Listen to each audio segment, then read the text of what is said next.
Hello and welcome to Talking Aussie Books, a new weekly podcast shining a spotlight on Australian fiction.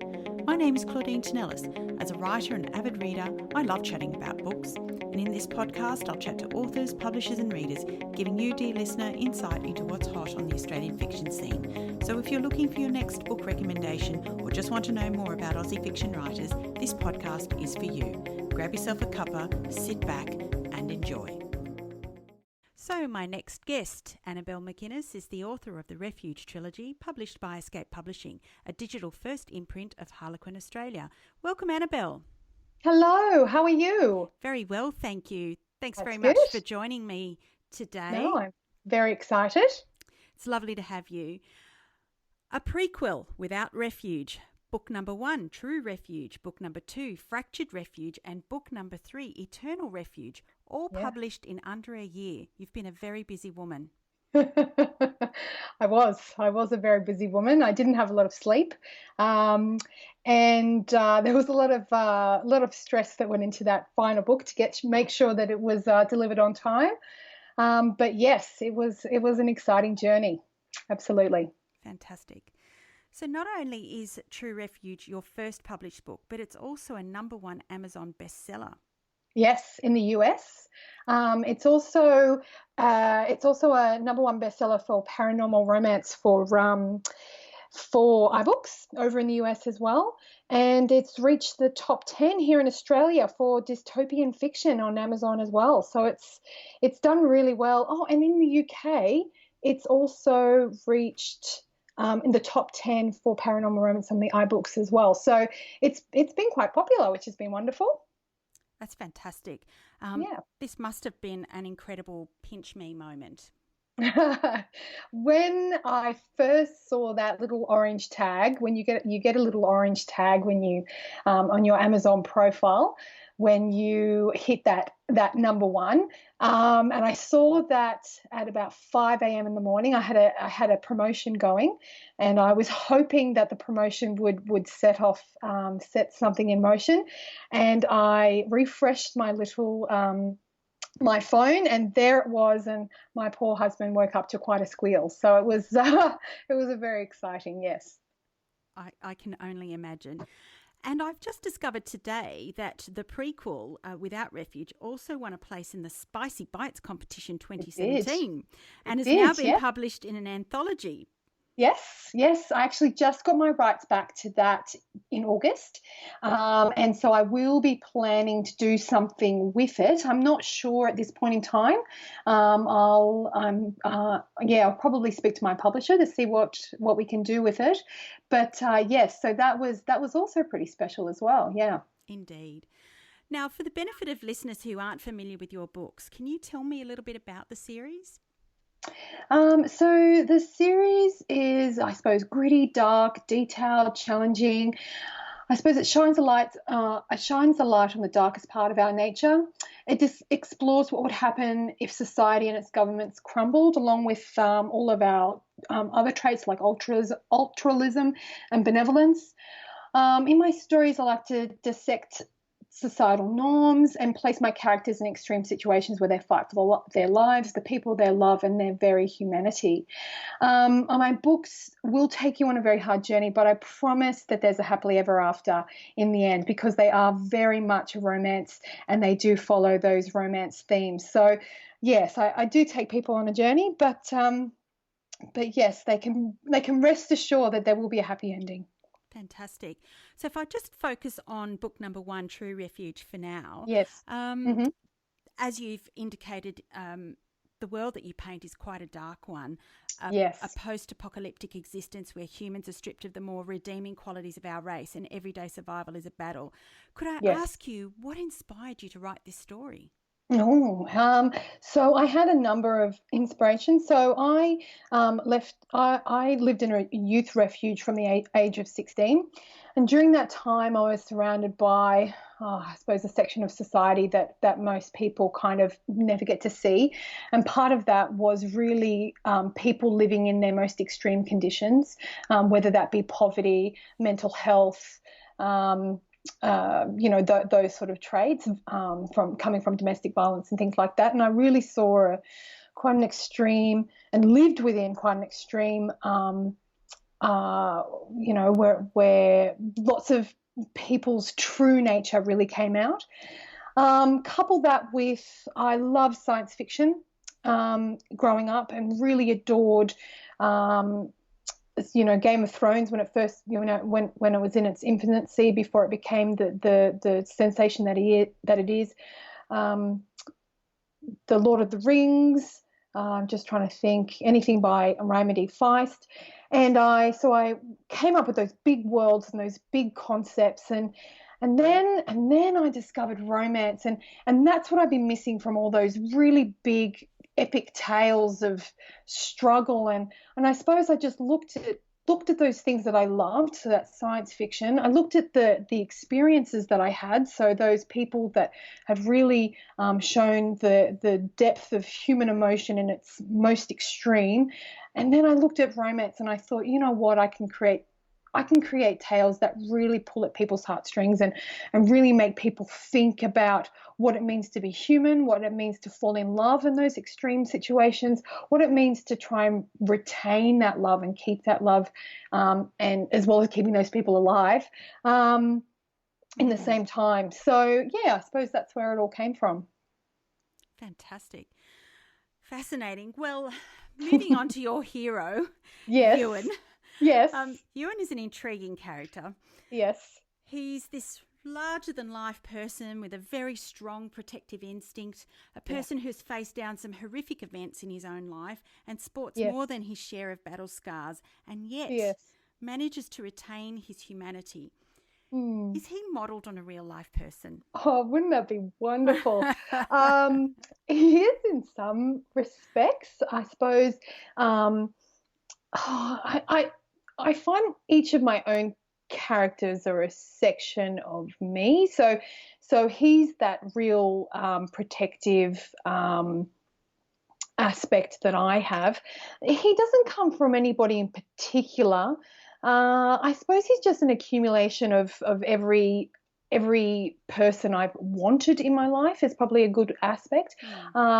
He epitomizes for me that hero in every sense of the word that comes to provide safety and sanctuary. He is the refuge. I suppose that's essentially what the book is about. He is the refuge. He is that central place. He thinks that it's everybody else in the story, but it's not. It's him. He's that protective, caring, generous person, and he essentially is my entire story. So, so that's, I suppose, he just comes from everything that I wanted a hero to be, really. Yeah, absolutely.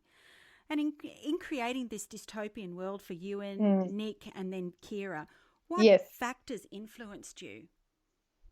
So the road, in terms of the actual landscape itself, the book, The Road by Cormac McCarthy, I adored that book. It ruined me reading it in terms of, because it's such a harrowing tale. Yeah. And now as a parent, I could probably never read it again. But it blew my mind in terms of narrative, in terms of there's nothing happens in that book, if that makes sense. It's just a section in time. It's so poignant, and I just found it so brilliant. I just loved it, and I thought that was the first post-apocalyptic book I'd ever read, and it really just stopped me in my tracks. And then from there, the pop culture surrounding post-apocalyptic worlds and zombies really started to take off. So The Walking Dead was very, very popular when I started writing this, and so you'll probably notice that there's some themes. I actually started writing this with zombies, but I'm actually afraid of zombies, so I took them all out.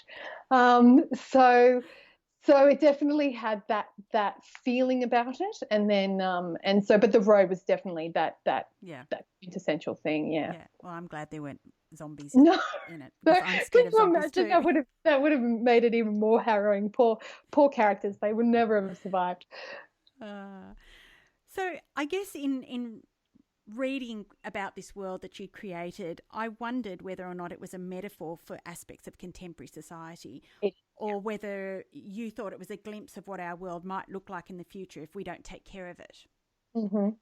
Well, what I really wanted to explore was what happens to so if we wiped so what's really important. Well, how can I explain this? So there's a lot of toxic masculinity that's really quite topical right now, and we can see it in so many, again, pop culture references. So the Handmaid's Tale is quite a very very high standing sort of narrative at this point in time, and obviously in our political space as well. So that toxic masculinity was really quite in my mind. And then, but I thought, what? But that's only such a small piece of what it is to be, I suppose, human, or even just to be a man. So I thought, what happens if I do take away all the women from the world? What happens to the ordinary man, the man who are our husbands, who love women, who are compassionate, who are caring, who are protective? What happens to them when we take away such a vital aspect of our species, of our character, of our society? What happens when we take that away? So yes, it was kind of a reflection of the escalation of toxic masculinity and what happens.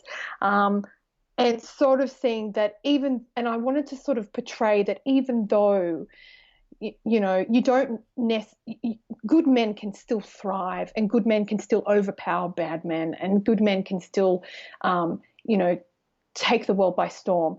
I won't spoil the ending, but good women can as well, and working together, they can create, they can save the world essentially. But very much that was the conception of where that sort of came from.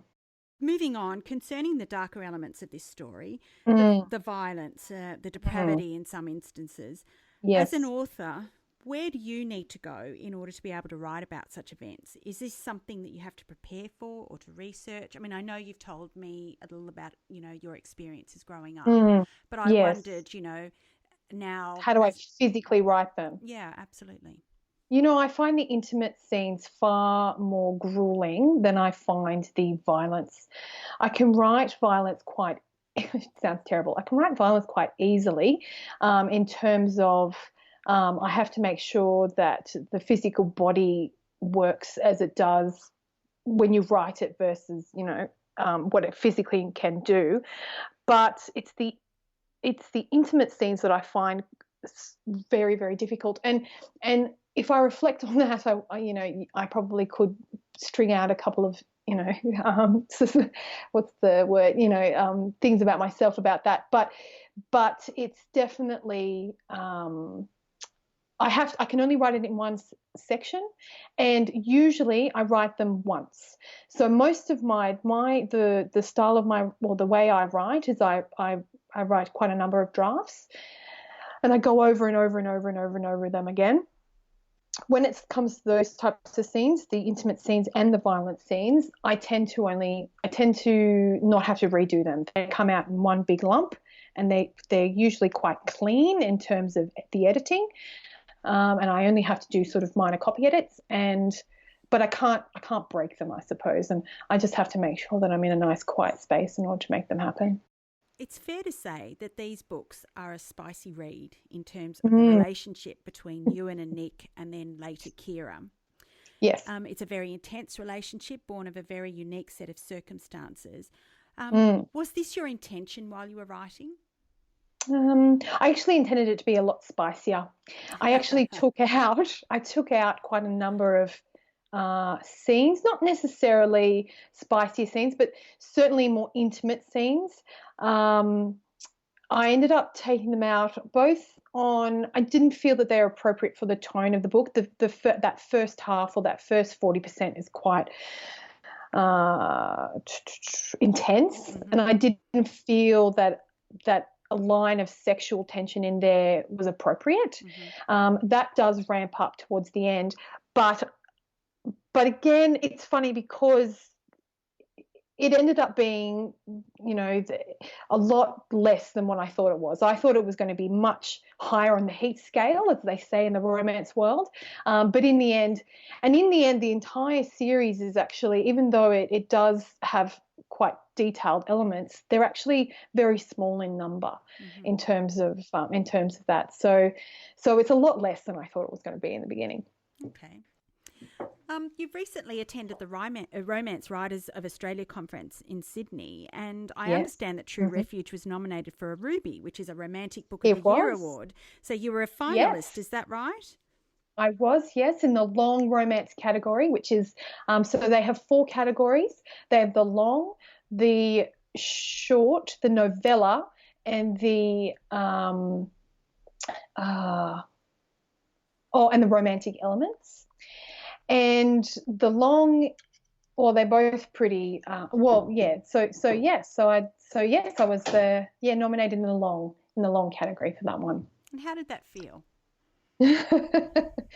Felt pretty amazing. It was in the same week that I got the #1 bestseller on Amazon. I found out that I was a finalist in the same week, so I felt pretty overwhelmed, to be honest. Yeah. It was a big week that week, especially because I hadn't really been tracking very well in terms of sales up until that point. So we had the big promotion, and that really skyrocketed me in terms of visibility. Yeah.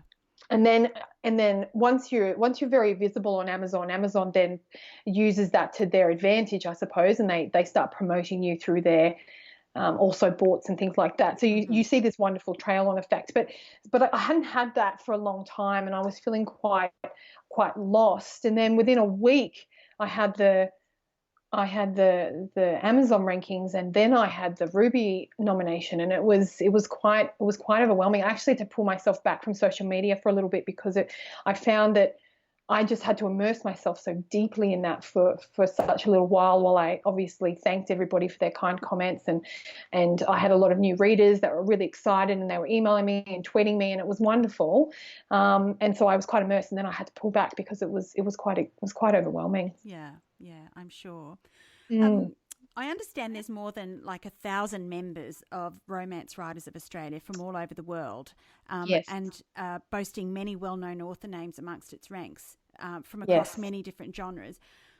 I wanted to ask you, what is it do you think about romance writing that makes it so popular amongst authors today?